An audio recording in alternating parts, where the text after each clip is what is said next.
I'm really excited to help with the composting today. I'm so grateful that you're here. I actually really don't know a lot about this. That's okay, there's not a whole lot to it. Before we get too far into it, can you remind me why we're doing this again? Yeah, of course. Not only are you able to reduce the waste in your house and in our landfills, but by making our compost, we're actually able to provide more nutrients to our plants. Awesome, so I can just throw anything in here? Not quite anything, so why don't you show me what you have? Okay, how about an old bruised apple? That works, put that in there. How about eggshell? Yeah, that's great for your compost. How about some ham? We're not gonna put the ham in there. Actually, all meat you're gonna wanna leave out, so. Okay. How about recycle? Well, that can definitely be recycled, just not in our compost, you're right.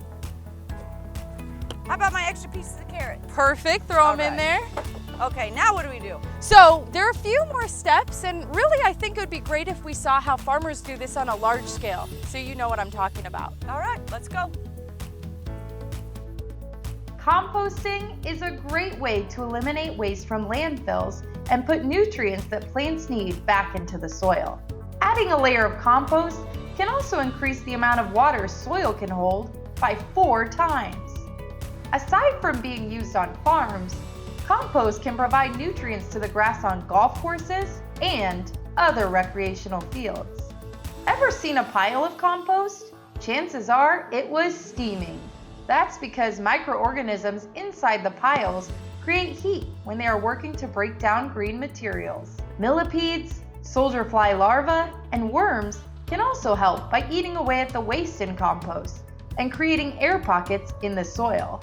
While many items can be recycled through composting, there are some things that don't break down easily and won't help plants grow. Things like meat, bones, dairy products, and plastic are best left out of the pile. So toss in those fruit and veggie scraps, eggshells, and grass clippings, and become a compost chef, making food for plants.